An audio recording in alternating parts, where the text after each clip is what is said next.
안녕하세요. 수능 국어를 가르치고 있는 국어 강사 양승찬입니다. 우리가 이번 시간에는 기출문제를 한번 어떻게 푸는지 직접 한번 적용을 좀 해보자 라고 했었는데, 오늘은 문학 파트, 문학 파트에서도 현대시 파트를 한번 해보려고 합니다. 그런데 이제 여러분들이 이제 문제를 풀기 전에, 분석을 하기 전에 쌤이 분석을 좀 정확하게 해드린다고 했었는데, 여러분들도 풀 수 있는 어떤 기본적인 실력은 있어야 돼요. 그러니까 여러분들이 한 70까지 가는 거는 굉장히 쉽기 때문에 그 정도는 한번 달성을 해두시고, 나머지 한 2, 30 정도를 효율적으로 채우는 거를 분석을 깊이 해보시면 좋기 때문에, 여러분들한테 오늘은 그 70, 얼추에 대해서 좀 알려드리려고 하는데, 기본적으로 문학이라는 거는 해석이 자유롭게 될 수가 있죠. 그러니까 한 작품을 보고 여러 사람이 여러 해석을 하는 거는 전혀 문제가 아닌데, 그러면 여러 사람이 여러 해석을 했으니까 나는 이렇게 생각하지 않아서 이건 오답이다, 뭐 이런 식으로 우리가 평가원 문제를 풀진 않을 거란 말이야. 평가원에서 우리한테 그래도 요구하는 해석이 있겠죠. 그러니까 우리가 그 요구하는 해석을 알고 있어야 되는데, 무슨 해석을 요구하는 거야? 그게 이제 좀 궁금하잖아요. 그러니까 평가원도 여러분들한테 계속 메시지를 전달을 해주고 있어요. 이렇게 읽어라. 이렇게 나오면 이렇게 읽어라. 내가 기준을 줄 테니까 이렇게 읽어라. 그걸 어디서 주는 거야? 보기에서 주는 거죠. 그러니까 여러분들이 보기도 굉장히 중요하게 보셔야 되는데, 그래서 오늘은 크게 보기 보는 법에 대해서 좀 우리가 얘기를 해보려고 합니다. 문제 한번 같이 보면서 얘기를 해봅시다.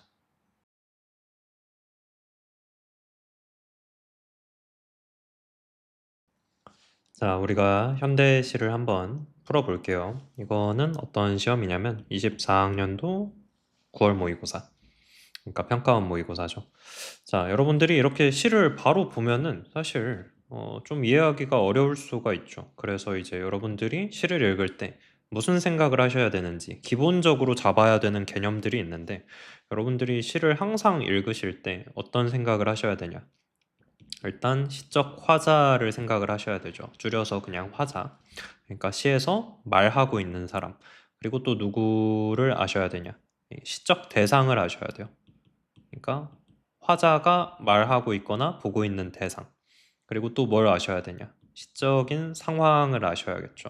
그러니까 시적인 화자가 처해 있거나 아니면은 시적 대상이 처해 있는 그런 상황. 그리고 그 상황에 대한 어떤 정서적 반응. 이런 것들을 여러분들이 아시면 돼요. 그래서 결론적으로 뭘 얘기하고 싶은지 그런 걸 파악을 하시면 되는데, 이런 게 잘 보이는 시가 있고 잘 보이지 않는 시가 있어요. 그래서 잘 보이는 시는 사실 보기를 안 줘도 우리가 해석을 할 수 있어요. 나 시는 보기가 없거든요. 하지만 우리가 시적 화자, 시적 대상, 그리고 어떤 상황이고 정서인지 파악하는 거는 전혀 어렵지 않아. 그래서 먼저 한번 해보면, 내 어린 날, 아슬한 하늘에 뜬 연같이 바람에 깜빡이는 연실같이 내 어린 날 아슴풀하다. 그러니까 시적 화자가 이제 나겠죠, 당연히. 시적 화자는 나인데, 시적 대상, 지금 누구에 대해서 얘기를 하고 있어? 내 어린 날에 대해서 얘기를 하고 있잖아요. 그래서 시적인 화자가 지금 본인의 어떤 어린 시절에 대한 얘기를 하고 있는 겁니다. 어린 시절에 대한 얘기를 하고 있는데, 어린 시절에 대한 얘기를 뭐에 빗대어서 하고 있는 거예요? 연에 빗대어서 하고 있는 거죠. 내 어린 날이 연같이 아슴풀하다. 연실같이 아슴풀하다. 아슴풀하다는 아슴푸레하다예요. 여기까지 잘 안 잡히면 조금 더 읽어보시면 돼요. 하늘은 파랗고 끝없고 평편한 연실은 조매롭고. 조매롭가가 근데 뜻이 뭐야? 마음이 초조하고 불안하다. 아, 그러니까 연실이 막 긍정적인 개념이 아니에요. 근데 연실이 어디서 이어진 개념이야? 내 어린 날에서 이어진 개념이야. 근데 내 어린 날에서 이어진 개념인데 조매롭다라고 하고 있어요. 그러니까 내 어린 날이 지금 마음이 초조하고 불안하다, 이런 쪽으로 연결이 되고 있는 거죠. 아, 그러니까 지금 어린 시절에 대한 얘기를 하고 있는데 시적인 상황이 막 긍정적이진 않아요. 초조, 불안, 요 정도 정서를 우리가 파악할 수 있고요. 휜년 그새 높이 아실아실 떠놀다가 내 어린 날. 또 아슬아슬이야. 아슬아슬한 거 막 그렇게 긍정적인 느낌은 아니잖아요. 그래서 결국 바람이라서 끊어졌어요. 뭐가 끊어졌겠어? 연결한 게 지금까지 연 얘기를 하고 있었으니까요. 연실이 끊어졌겠죠. 그런데 엄마 아빠 부르고 울고 있었는데 실낯이 서러워서 결국 연실이 끊어진 게 서럽다. 그래서 서러움이라는 감정까지 지금 연결이 되고 있고 울고 있어 계속. 내 어린 날에 하얀 옷을 입고 외로이 자랐다. 하얀 넋 담고 조마조마 길가의 붉은 발자국 자국마다 눈물이 고이었었다. 그러니까 지금 이 어린 시절의 시적 화자가 뭐 정확히 어떤 상황인지 우리가 완전히 다 알 순 없죠. 뭐 엄마 아빠를 부르고 울었는데 엄마 아빠가 왔는지, 엄마 아빠가 없어서 지금 외로이 자라고 있는 건지, 뭐 그런 거는 우리가 잘 몰라도 지금 시적 상황 자체가 우리가 느껴지는 정서가 외롭다, 초조하고 불안하다, 서럽다. 이런 식으로 연결되는 거를 충분히 이해할 수가 있어요. 그래서 우리가 이거는 시적 화자, 대상, 상황, 정서 다 잡은 거고요. 그래서 크게 어려운 시가 아니다. 이런 시에 대해서는 우리가 보기가 없어도 충분히 연습을 하면은 우리가 이해를 할 수 있어요. 자, 그런데 가시를 한번 보면은 이해가 그렇게 막 잘 되는 시가 아니야. 첩첩산중에도 없는 마을이 여기 있습니다. 사이길, 모래국, 강길석에서도 보이지 않는데 마을, 갱속 같은 마을. 그래서 봉당에 불을 켜지요. 후미진 외딴집, 외딴집에도 이슥토록 창문은 뭐가 비칩니다. 읽다 보면은, 그러니까 이제 쌤같이 많이 보면은 좀 잡히긴 하지만, 쌤은 이제 보기가 알려주는 그런 방식들을 체화를 했으니까요. 근데 여러분들은 시적 화자, 대상, 상황, 정서 이런 걸 잡기가 쉽지가 않아. 그래서 보기가 있는 거야. 보기를 보면은 정말 놀랍게도 다 알려줘요. 진짜 다 해줬잖아. 여러분들이 보기만 하시면 된다. 보기를 보기만 하시면 된다. 자, 자, 그래서 가는요, 적막한 산골 마을을 배경으로 그곳에 사는 한 노인의 모습을 관찰하여 들려주는 시인데, 그러니까 화자 나왔죠. 화자는 지금 뭘 하고 있어요? 관찰을 하고 있어요. 화자가 뭘 관찰하고 있어요? 화자 지금 적막한 산골 마을 관찰하고 있죠. 그죠? 그래서 적막한 산골 마을에 누구를 관찰하고 있어요? 한 노인을 관찰하고 있어요. 그러니까 화자가 지금 관찰하고 있는 게 시적 대상이 되겠죠. 시적 대상. 시적 대상이 지금 노인인 거고요. 그래서 이걸 들려주고 있는데 시적 상황도 알려주고 있어. 시적 상황 어때요? 향토적인 전경 속에서 이런 거 단어 모르시면은 다 찾아서 한 번씩 공부 좀 해주시고요. 낯설게 느껴지는 일상에 감각적으로 집중하는 노인을 통해 자, 말에 수식이 있으니까 아, 여러분들 수식도 잘 신경을 써서 읽어주시고 그러니까 지금 노인은 일상에 감각적으로 집중하고 있는데 일상이 어떻게 느껴지고 있어요? 감각적으로 이제 낯설게 느껴지고 있어 일상이. 근데 거기에 집중을 하고 있는 거예요. 여러분들도 가끔 일상이 낯설 때가 있잖아요. 가만히 있다가도 시계 소리가 갑자기 째깍째깍 들릴 때 시계 소리가 원래 저랬었나? 하면서 낯설게 느껴질 때가 있단 말이야. 그런 것들. 그래서 우리가 귀를 기울이게 될 때가 있죠. 그런 느낌인 거야, 노인이. 이 노인을 통해서 뭘 얘기하고 싶냐면은, 뭘 얘기하고 싶은 거. 이제 사라져가는 것들에 대한 관심을 드러내고, 이 사라져가는 것들에 대한 관심은 누가 드러내고 있는 거예요? 이 화자가 드러내고 있는 거겠죠. 아니면 이제 더 나아가서 작가가 드러내고 있는 거겠죠. 그죠? 그래서 노인의 삶이 마주한 깊은 정적 속 울음소리를 통해서 인간의 쓸쓸함을 고조하고 있다. 그러니까 정서나 표현하고 싶은 게 인간의 쓸쓸함이구나. 이런 것들도 우리가 확인할 수 있겠죠.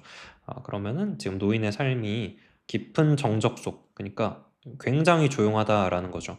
그 사이에서 또 울음소리가 들릴 것이고, 울음소리를 통해서 인간의 쓸쓸함을 고조하고 있구나. 이러한 노인의 모습은 어떤 모습으로 형상화가 되고 있다? 달의 모습으로 형상화가 되고 있구나. 근데 어떤 달? 이 외딴집 창호지 문살에 비친 달무리의 이미지. 그러니까 이제 집이 있으면은 요 창호지가 있잖아요. 창호지.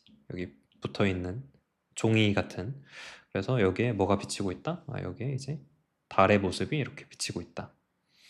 이런 모습으로 노인의 모습이 형상화가 되고 있는 거죠.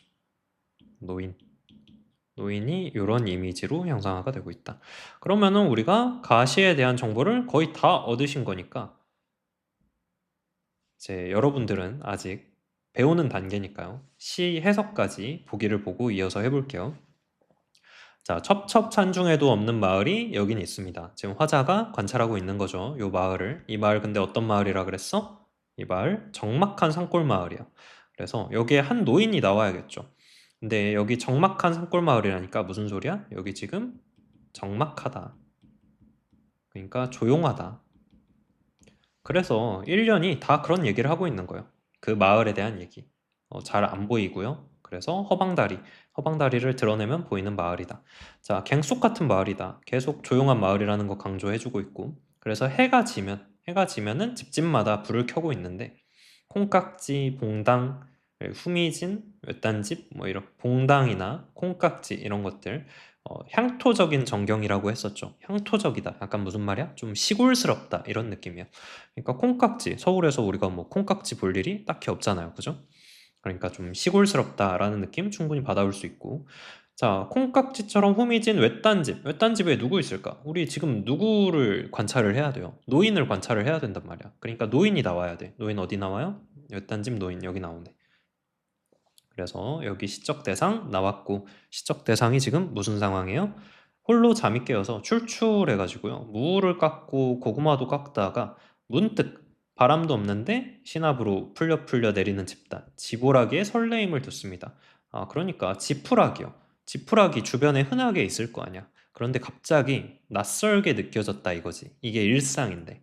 그래서 귀를 모으고 듣지요. 이게 뭐 하는 거요? 이게 바로 감각적으로 집중하는 거죠. 그러니까 복이랑 시랑 이렇게 매칭이 잘 돼야 돼요, 여러분들. 오케이?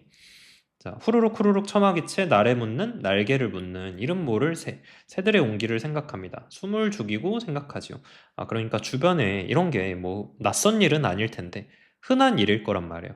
그런데 낯설게 느껴진다라는 거지. 참 오래오래 노인의 자리맡에 기침 소리도 없을 양이면 노인도 잠에 들 거 아니에요. 물론 여러분들이 여기까지 생각하실 필요는 없어. 어쨌든 기침 소리도 없을 양이면 벽 속에서 겨울 귀뚜라미는 울지요. 이건 또 어떤 내용이겠어요? 이거는 노인의 삶이 마주한 깊은 정적 속의 울음소리를 통해서, 아, 그러니까 기침 소리도 없으면은 정적이죠. 굉장히 조용한 거지. 울음소리, 누구의 울음소리? 귀뚜라미 울음소리를 통해서 결국 인간의 쓸쓸함을 고조하고 있다. 그래서 아, 이 귀뚜라미의 울음소리가 때를 지어서 오는 이 울음소리가 결국 뭘 얘기하고 싶다? 인간의 쓸쓸함을 얘기하고 싶다. 그래서 마지막에는 우리가 보기에서 얘기 안 된 내용 뭐 있어요? 노인의 모습을 창호지에 비치는 달무리의 모습으로 형상화하고 있다. 그래서 창호지 문살에 돋는 월훈. 우리가 월훈이라는 뜻 모르더라도 보기가 알려줬으니까 어렵지 않겠죠. 그래서 결국 이 노인의 모습이 이렇게 달무리의 모습으로 형상화가 되고 있는 거예요. 자, 우리가 현대시만 하기로 했으니까 다 작품은 읽지 않고 그래서 문제를 한번 풀어볼 건데요. 23번이랑 24번이랑 25번을 우리가 충분히 잘 풀 수가 있다. 23번 한번 풀어볼게요. 첩첩산중에도 없는 마을을 여긴 있다라고 한 데에서 그러니까 이거는 시에 대한 내용이에요. 시에 대한 내용. 앞부분은 보통 시에 대한 내용이 나와요. 1, 2, 3번 다. 4, 5번 다. 그래서 앞부분은 보통 시의 내용 부분이야. 근데 시의 내용 부분을 우리가 보기를 줬잖아요. 그래서 쌤이 보기랑 다 연결해서 읽었잖아. 그래서 이게 잘 이어지고 있는지 묻는 문제예요. 그래서 노인이 살아가는 곳은 쉽게 보기 어려울 것 같은 장소다. 적막한 산골 마을이라고 했으니까 푸는 거는 좀 다른 색으로 할게요. 푸는 건 분홍색으로 할 건데 적막한 산골 마을이라고 했으니까 아니 적막한 산골 마을을 우리가 쉽게 볼 수 있나요? 쉽게 볼 수가 없죠. 그러니까 내용이랑 잘 연결되죠. 내용이랑 큰 무리 없이 연결되기 때문에 1번 오케이. 2번 강기슬개에서도 보이지 않는 후미진 외딴집. 배경 설정도 이렇게 한 거 우리가 시에서 봤고 보기에서도 그렇게 해석하고 있어요. 그래서 적막한 공간의 분위기라는 거 충분히 추측할 수 있을 것이고요. 3번 봉당에 불을 켜는 분위기와 콩깍지의 이미지로 나타낸 향토적 전경에서 봉당에 불을 킨다. 여러분들이 봉당이 뭔지 잘 모르더라도 봉당에 불을 켜는 이미지와 콩깍지의 이미지로 나타냈다. 콩깍지랑 봉당 이런 것들 내가 잘 알진 않지만 이런 거 좀 향토적 이미지로 생각할 수 있을까? 했을 때 여러분들이 일단은 그렇게 한번 해석을 해보시라는 거죠. 이런 게 향토적 전경인가? 좀 시골스럽나? 봉당이라는 거 내가 뭔지 모르겠지만 여러분들이 당으로 끝나는 단어를 좀 알고 있다면 뭐 성황당이라든지 무슨 당, 내당이라든지 그러니까 이제 시골에 있는 어떤 건물 같은 거 얘기하는 거거든요. 그러니까 향토적 전경으로 여러분들이 봉당을 만약 몰라 그러시더라도 향토적 전경으로 한번 해석을 해보시라는 거지. 그러면은 이 향토적 전경에서 사라져가는 것들에 대한 관심을 유추할 수 있을까? 그러면은 보기를 보시는 거죠. 향토적 전경 속에서 낯설게 느껴지는 일상에 감각적으로 집중하는 노인을 통해서 결국 얘기하고 싶은 건 뭐였어? 사라져가는 것들에 대한 관심을 드러내는 거였기 때문에 요것도 3번도 크게 나쁘지 않은 해석이다. 괜찮다. 그리고 3번이 만약 해석이 안 되셨더라도 세모를 치고 끝까지 보시려는 그런 노력이 필요한데 4번을 한번 봐보세요. 지푸라기의 설레임을 듣고 귀를 모으고 듣고 새들의 온기를 숨을 죽이고 생각하는 거. 이 부분이 바로 뭐였어요, 여러분들? 이 부분이 일상을 낯설게 느껴지는 부분이었고, 그래서 감각적으로 집중한다라고 했는데, 여기 뭐라고 써놨어? 아주 자연스럽게 그냥 낚시를 걸어놨어요. 일상을 자연스럽게 받아들이고 있대. 일상이 자연스럽지가 않잖아. 일상이 아까 뭐라 그랬어요? 일상이 지금 낯설다고 그랬단 말이야. 그러니까 틀린 선지가 되는 거야. 사실 우리가 나중에 숙련도가 쌓였을 때 어떤 느낌으로도 되냐면은 이 뒤쪽은 보기의 해석부인 거를 알고 있잖아요, 여러분들이. 어떻게 쓰면 좋을까요? 그러니까 이 뒤쪽에 부분은 여러분들이 보기 부분이다 이런 거 알 수 있잖아. 보기 부분이다. 어, 보기 부분이다 이런 거 알 수 있는데 그러니까 보기를 보고 맨 처음에 보기 해석부를 다 한번 보고 들어가는 거죠. 그러다가 한번 다 튕기는 게 있단 말이야. 쌤 같은 경우는 그냥 보기 보고 가끔 문제 풀기 챌린지 뭐 이런 거 하거든요. 여러분들이 아직은 하실 필요가 없어요. 아직은 공부를 하고 있는 거니까. 근데 4번 같은 경우는 그렇게 풀어도 풀리는 문제란 말이야. 일상을 자연스럽게 받아들이는 노인의 감각. 이미 틀린 말인데 막 섞어 놓은 거죠. 틀린 거 확연히 알겠지. 왜냐면은 낯설게 느껴지는 일상이라고 정확하게 얘기를 했기 때문에 보기에 반대되는 해석을 여기서 굳이 하시면은 안 된다는 거야. 그래서 4번이 완전히 틀렸다. 자, 5번을 보면은 밭은 기침 소리도 없는데 겨울 귀뚜라미가 우는 상황과 달무리의 이미지가 어우러져서 겨울 귀뚜라미가 우는 상황은 뭘 얘기하고 싶은 거였어요? 인간의 쓸쓸함을 얘기하고 싶은 거였죠. 그리고 달무리 이미지는 뭐였어요? 달무리 이미지는 바로 노인의 이미지였단 말이야. 그래서 결국 노인의 고독. 그러니까 고독은 어디서 받아온 거야? 겨울 귀뚜라미가 우는 거. 그러니까 쓸쓸함. 쓸쓸함을 좀 바꿔서 얘기할 때 고독으로 이어져도 크게 나쁘지 않다. 그러니까 노인 플러스 고독으로 얘기를 해도 괜찮겠네요. 해가지고 이것도 맞는 말이 되겠습니다. 자, 그래서 보기 문제가 지금 색칠은 굉장히 좀 여러분들이 보기가 좀 까다로울 수 있는데 쌤의 말을 잘 따라왔다면 충분히 잘 이해가 될 거예요. 이런 식으로 여러분들이 보기 문제를 푸실 수가 있다. 앞으로도 이런 걸 좀 적용을 해보시면은 정말 잘 풀 수 있을 겁니다.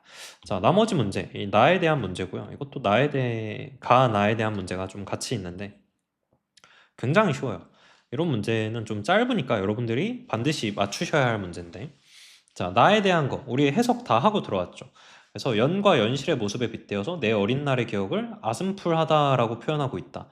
우리가 시적 상황, 시적 대상, 시적 화자 이런 내용들을 다 확인했기 때문에 아까 이런 내용이었다는 거 충분히 알 수 있어요. 모르시면은 뭐 앞에서 확인을 해보시면 되겠죠. 여러분들 천천히. 연과 연실의 내 어린 날이 아슴풀하다. 아슴풀의 하다의 방언. 그러니까 내 어린 날을 얘기하고 있는 게 맞구나. 내 어린 날의 기억을 아슴풀하다라고 표현하고 있는 게 맞구나. 그래서 이런 당연한 선지를 당연하다라고 받아들일 수 있을 때까지는 여러분들이 시간이 조금 필요하실 수도 있어요. 그러니까 아예 처음 본 사람이라면은 이런 선지도 좀 오래오래 생각을 하면서 영과 연실의 모습에 빗댔나 확인하고 내 어린 날의 기억을 아슴푸라다라고 표현을 한 건가 확인하고 그러니까 좀 천천히 하셔도 괜찮아요. 그게 언젠가 더 빨라지는 길이기 때문에 그런 부분은 여러분들이 전혀 지금 느리다고 걱정하실 필요가 없고 오히려 내가 이해도 안 되는데 막 힘들다고 넘어가시고 그런 게 더 안 좋을 수 있어요. 그러니까 지금 보기 문제는 좀 기니까 쌤이 오래 설명을 해드렸고 이런 문제는 좀 짧으니까 쌤이 조금 빠르게 할 테니까 여러분들이 이해가 안 되시면은 질문을 좀 남겨주시거나 아니면은 여러분들이 조금 더 고민의 시간을 가져보시면 될 것 같습니다. 자, 2번 한번 봐볼게요. 조매롭고 아까 조마롭다였죠. 조마조마하다. 그래서 연실의 긴장은 결국 어떻게 됐어? 그래서 연실이 바람이러 끊어지던 날에 정서를 고조하고 있다. 긴장을 하다가 이제 딱 결국 끊어졌으니까 정서를 고조하다. 뭐 이런 거 아예 너무 그냥 100명이 봤을 때 100명이다. 이건 절대 아닌데? 라고 대답할 수 없는 거면 이런 해석 충분히 가능하겠다. 한 80명이 오케이 할 것 같으면은 오라고 해석을 하시면 돼요, 여러분들. 이런 문제의 정답은 100이면 100명이 틀렸다라고 얘기를 해야 돼요. 적어도 99명? 한 명은 이제 뭐 문학 작품을 잘 못 감상하는 사람일 수 있으니까. 자, 그래서 3번을 보시면 사면에서 울다의 반복과 눈물이 고이었었다. 아, 그럼 내 어린 날의 상황이 당연히 좀 슬프고 서럽고 그런 거 짐작할 수 있겠죠. 오케이. 4번 외로이 자랐다와 이어진 하얀 넋은 붉은 발자국에 함축된 정서와 상반되는 의미를 이끌어내고 있다. 자, 그러니까요. 외로이 자랐다와 이어진 하얀 넋. 자, 외로이 자랐다는 외로움을 얘기하는 거고 하얀 넋은 좀 이것도 부정적 감정이겠죠? 좀 외롭고 서럽고 그런 감정. 그럼 붉은 발자국에 함축된 정서. 그러면은 이 하얀 넋에 담긴 감정과 이 붉은 발자국에 담긴 정서가 서로 상반되다, 서로 반대되고 있다라는 거잖아요.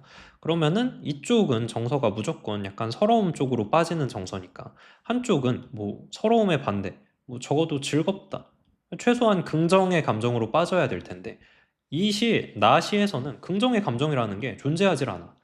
그러니까 상반되는 의미 절대로 뭐가 있을 수가 없어요. 그러니까 이런 건 절대로 답이 될 수가 없다. 무슨 얘기인지 아시겠죠? 5번을 보시면은 1연과 4연의 내 어린 날은 이연의 어린 날의 기억을 통해서 떠올린 유년 시절을 표상하는 의미를 지니고 있다. 아, 유년 시절을 약간 상징하는 의미를 지니고 있구나. 이런 단어도 모르시면은 하나씩 다 검색을 하셔가지고 정리를 해두시는 게 좋습니다. 자, 그래서 4번이라는 거 굉장히 빨리 풀 수 있는 그런 문제고요. 기억에서 미음. 이거는 한 번씩 봐주시기만 하면 돼요. 기억을 한번 보고, 기억을 한번 보면 갱속 같은 말, 꼴깍, 해가 지면. 그러니까 꼴깍만 보지 마시고요. 이 주변부를 한번 봐주세요, 같이. 아, 그래서 해가 지면, 해가 넘어가면, 그러니까 이제 낮이 끝나고 밤이 시작됐다라는 거죠. 그럼 이걸 아주 짧은 순간에 해가 지는 모습을 나타낸 말, 시간의 변화를 함축하고 있다. 아, 그쵸. 우리가 해가 이렇게 있으면은 해가 갑자기 꼴깍 들어가요. 그러면은 우리가 시간의 변화라고 봐도 괜찮겠죠. 1번은 괜찮은 것 같아. 니은을 보면은 후루룩 후루룩 후루룩 후루룩도 여기만 보고 하는 게 아니라 문장이 적어도 끝나는 부분까지는 같이 읽어주세요. 그래서 후루룩 후루룩 날에 묻는 이름 모를 새들의 온기를 생각합니다. 숨을 죽이고 생각하지요 하고 있는데 소리를 통해서 연상되는 새의 모습을 감각적으로 형상하고 있다. 이 감각적으로라는 말은 우리의 오감 중에서 하나가 이어지냐 이런 말이야. 시각, 청각, 후각, 촉각, 청각. 이 중에서 하나로서 우리가 생각을 할 수 있다면 충분히 맞는 말이 됩니다. 그래서 소리를 통해서 연상되는 새의 모습. 뭐 괜찮겠네요. 자, 높이 날아오른 연을 동경하는 심리를 드러내고 있다. 자, 이거 벌써 이상한데 이 시에 동경이라는 감정. 그러니까 동경이라는 거는 우리가 어떤 이상. 그러니까 이 현실에 있는 어떤 사람이 이 어떤 높은 이상을 볼 때 느끼는 감정. 그러니까 와, 나도 저렇게 되고 싶다. 그러니까 약간 좋아하고 뭐 그런 감정을 우리가 동경이라고 하는 건데 이 시에서 이런 내용이 나왔을까? 이 높이 날아오른 연은 누구를 표현한 얘기였어요. 높이 날아오른 연이 내 어린 시절에 빗대어서 표현을 한 거거든요. 근데 그 연을 뭐 동경을 한다? 여기에 그런 감정이 들어 있을까? 그러니까 연실이 하늘에 이제 높이 떠 있다고. 그러니까 높이 떠 있으면은 자연스럽게 여러분들이 높이 있는 거는 동경하고 싶다. 이런 느낌이 본능적으로 자연스럽게 들기는 해요. 그게 바로 평가원이 노리는 약간의 함정 같은 건데 해석을 하면은 전혀 아니야. 동경하는 심리 전혀 느껴지지 않아요. 근데 이제 선지만 봤을 때 그냥 이 시를 아무것도 안 읽었어. 그러니까 문제의 선지만 보고 찍을 거야, 나는. 그럴 때는 3번이 적절해 보인다 이런 거죠. 그러니까 그런 거를 굉장히 싫어해요, 평가원이. 그냥 읽었을 때는 자연스럽게 해석이 되고 괜찮은데 라고 느껴지도록 오답선지를 구성을 해요. 그러니까 여러분들이 적어도 최소한의 해석이 들어가셔야 된다라는 거지. 그리고 3번이 그러면 확실히 정답이 되겠죠. 동경이라는 심리가 나시에 없으니까. 자, 그러면은 서러움을 느끼게 한다. 서러움 크게 이미 맞았고 괜찮고요. 외롭고 슬픈 어린 시절 너무 맞고요. 뭐 리을 미음을 확인할 필요도 없어. 나시에 있을 테니까. 이런 거를 뭐 잘못 연결해가지고 틀렸다. 그렇게 할 수도 있지만 그렇게 내기가 쉽지가 않아요. 그러니까 3번에서 이미 너무 치명적인 답이 나왔기 때문에 확인을 해보시면은 4번, 5번도 그냥 맞는 얘기가 됩니다. 이런 식으로 우리가 현대시에서 시간을 아끼면은 쌤이 첫 영상에서 현대시는 뭐 짧으면 3, 4분에도 풀 수 있다. 그러니까 세 문제짜리 문제가 나왔을 때 여러분들이 이 세 문제만 딱 나왔다라고 생각을 해보세요. 그러면 여러분들이 얼마나 빨리 풀 수 있을까? 지금은 10분이 걸려도 되고요. 20분이 걸리셔도 돼요. 그러니까 여러분들이 나중에 미래를 위해서 지금 그 시간들을 학습하는데 사용을 한다라고 생각을 하시고 오늘 쌤이 얘기한 거 있죠. 시적 화자, 그리고 시적 대상, 그리고 시적 상황, 그리고 느껴지는 정서나 그런 감정, 그리고 결국 뭘 얘기하려고 하는 건지 그런 것들. 그런 것들을 혼자서는 잘 못하겠다. 그러면은 여러분들이 평가원 기출문제를 쫙 둘러보면서 보기 문제를 한 문제씩 살펴보세요. 그러면 진짜 큰 도움이 될 겁니다. 네, 한번 오늘 보기를 이렇게 봐봤는데, 여러분들이 보니까 좀 어때요? 보기를 보는 방법이 공감이 좀 되시나요? 그래서 보기를 여러분들도 한번 적용을 해보셔야 되니까, 여러분들이 최근 3개년 기출에 대해서 한 5개 정도?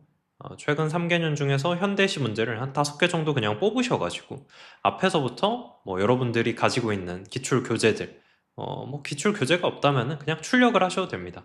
그러니까 지금 역순으로 가장 최근에 나온 게 최근 수능이 있을 것이고 올해 9월 모의고사, 6월 모의고사 그리고 작년 수능, 작년 9월 모의고사 뭐 요 정도 하면은 한 5개 되는데 그 정도의 현대시를 여러분들이 한번 보기 문제를 적용을 해서 풀어보시는 거예요. 그래서 보기 아래에다가 어떻게 여러분들이 활용하시는지 맞아도 되고 틀려도 돼요. 근데 이제 틀린다면 여러분들이 어떤 지점을 좀 더 학습을 해야 되는지 질문도 좀 해보시고 그래서 항상 기록을 좀 남겨놓는 게 중요해요. 그냥 맞았을 때도 기록을 좀 남겨서 맞아야지. 그냥 대충 느낌 가는 대로 푼 다음에 맞았어 이래버리면은 나중에 좀 와닿지 않을 수가 있어요. 그냥 운 좋아서 맞았나? 이런 생각이 들기 때문에 그래서 운이 좋아서 맞았다라고 생각을 해도 자기가 감각적으로 정답을 향해서 가는 학생이 있고 아니면은 진짜 말 그대로 거의 찍는 느낌으로 푸는 학생이 있어요. 그러니까 여러분들이 그걸 기록을 해주셔야 좀 알 수가 있어. 누구한테 물어볼 수도 있고요.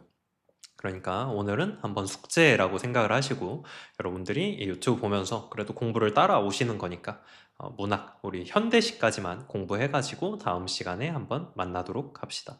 그래서 우리가 다음 시간에는 뭐 당장 또 현대시를 할 수도 있지만 아마 다른 파트의 학습을 조금 진행하지 않을까 싶어요.